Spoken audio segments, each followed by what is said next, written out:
Hello, welcome to Living English. In today's episode, we'll look at words you can use to make plans and invite someone to your house. And we'll be looking at how to talk about the future and what is going to happen. Remember in our last episode of Sisters and Brothers, Anne told John, the private detective, about what happened to her brother. Today, she is at Sarah's office. Here's Sisters and Brothers.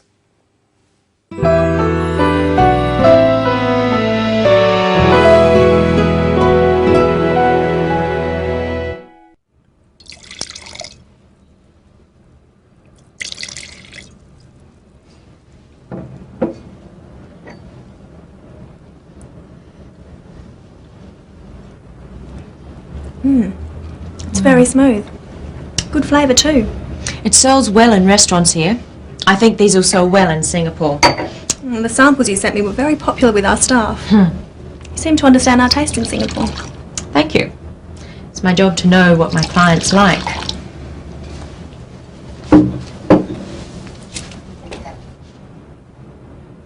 So, are you enjoying the city? It's very nice. What are you going to do tomorrow? I don't know. I'll probably stay in the hotel and relax. Why don't you come to lunch with us at home? Oh, thank you, but you have your family. Yes, and they want to meet you. We're going to have roast chicken, traditional Aussie food. Sounds good. All right, I'll come. Great. What time? We eat at about 1 o'clock, so about 12:30. I'll show you the house. Okay, thank you. I'll get my brother to pick you up. No, that's okay. I'll get a taxi. All right then, but settled.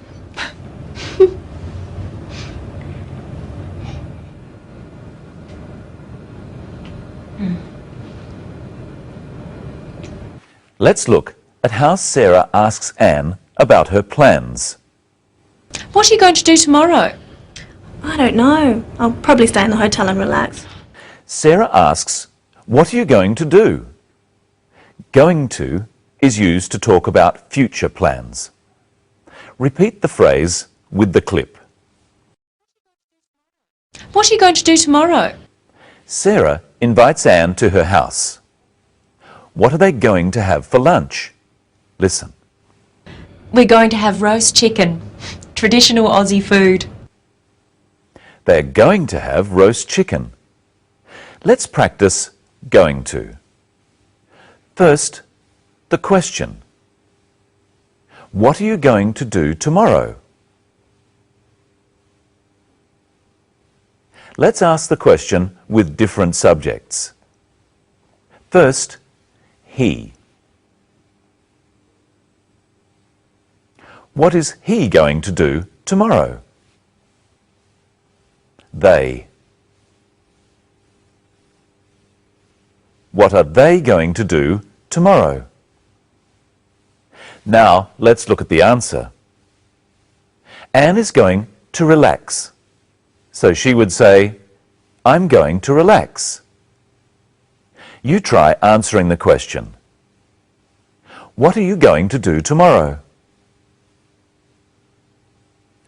I'm going to relax. What is she going to do tomorrow? She's going to relax. What are we going to do tomorrow? We're going to relax.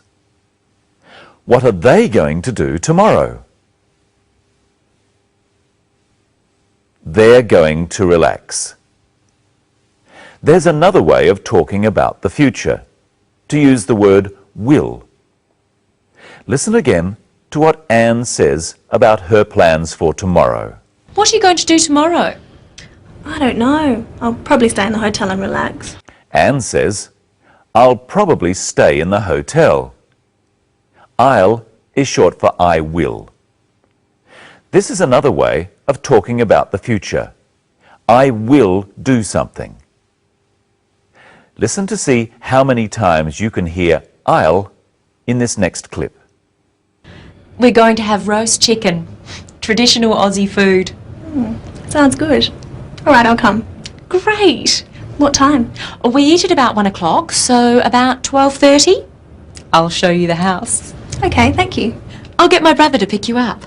No, that's okay. I'll get a taxi. So there were 4 wills. I'll come. I'll show you the house. I'll get my brother to pick you up. And I'll get a taxi. And as we've seen before on Living English, I will becomes I'll.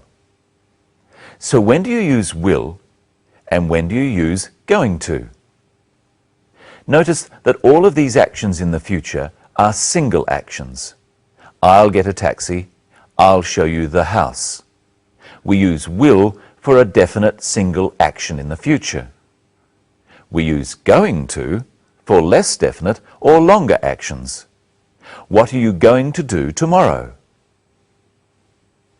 Now, let's look at how Sarah invites Anne to her house. Why don't you come to lunch with us at home?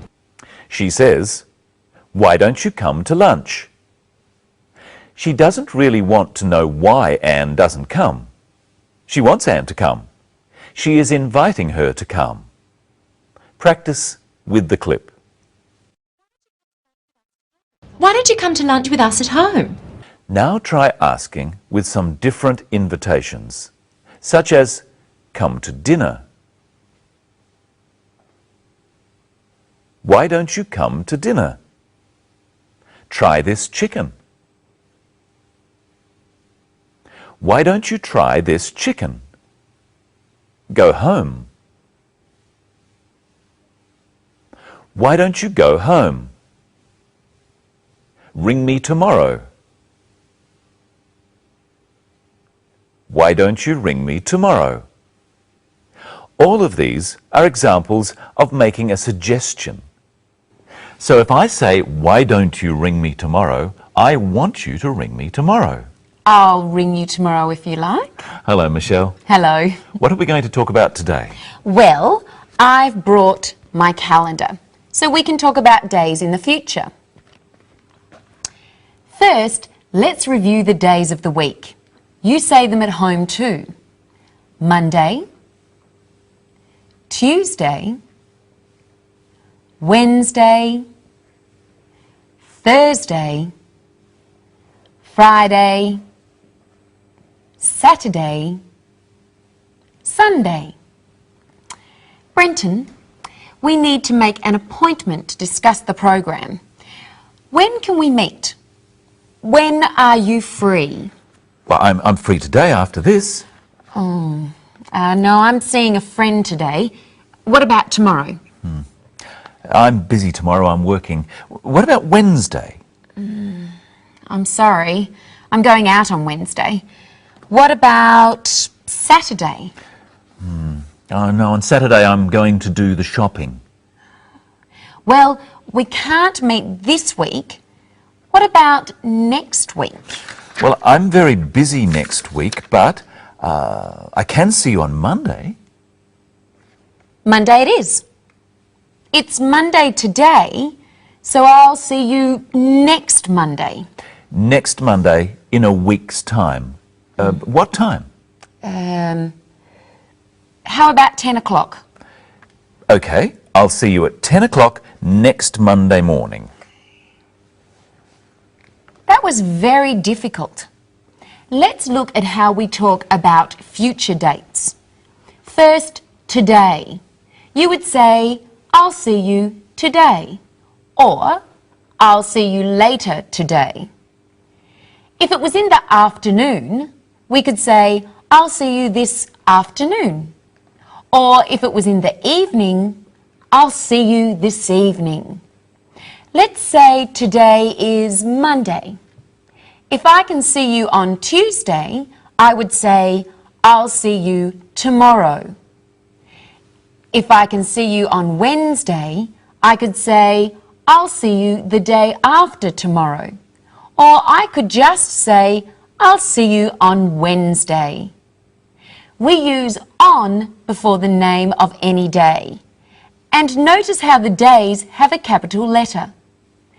If our appointment is in the week we are in now, I would call it this week. But if it's next week, then I say, I'll see you next week. The same goes for the month. This month is the month that is happening now. Next month is the month after, or the year. This year, next year. And if I want to say a particular month, I use in. I'll see you in July. I'll see you in December. And when we say a particular time, we use at. I'll see you at 2 o'clock. I'll see you at 4:30. But if we want to say how far in the future the appointment is, we use in. I'll see you in 10 minutes. I'll see you in 2 hours. I'll see you in a week. I'll see you in a month. That sounds complicated, Michelle. Not really. We just have to remember whether to use on, at, or in. Let's practice. I'll say a time and you say, I'll see you on, at, or in that time. You try one, Brenton. Okay. A week. I'll see you in a week. Perfect. Now you try at home. A month. I'll see you in a month. 6 o'clock. I'll see you at 6 o'clock. January. I'll see you in January. Thursday. I'll see you on Thursday. 2 years. I'll see you in 2 years. This afternoon. I'll see you this afternoon. That was a trick one. Remember, we can also use this before the words morning, afternoon, evening, week, month, or year. We can say this year or next year, this week or next week, and so on. And that's about all we have today, Brenton. But before we see the story again, there's one thing that I don't understand. Well, what's that, Michelle? Let's watch the end of the clip. I'll get my brother to pick you up. No, that's okay. I'll get a taxi. All right then, but settled. Why does Sarah want her brother to pick Anne up? Can't she walk? No, Michelle, he isn't really going to carry her. To pick someone up is to give them a lift in your car. Oh, are you going to pick me up for our meeting? No? Oh. That's all we have time for today. We'll see you next time when Anne goes to lunch at Sarah's house. And we meet Sarah's brother. Hope you can watch then, and I'll see you on Monday. At 10 o'clock. Goodbye.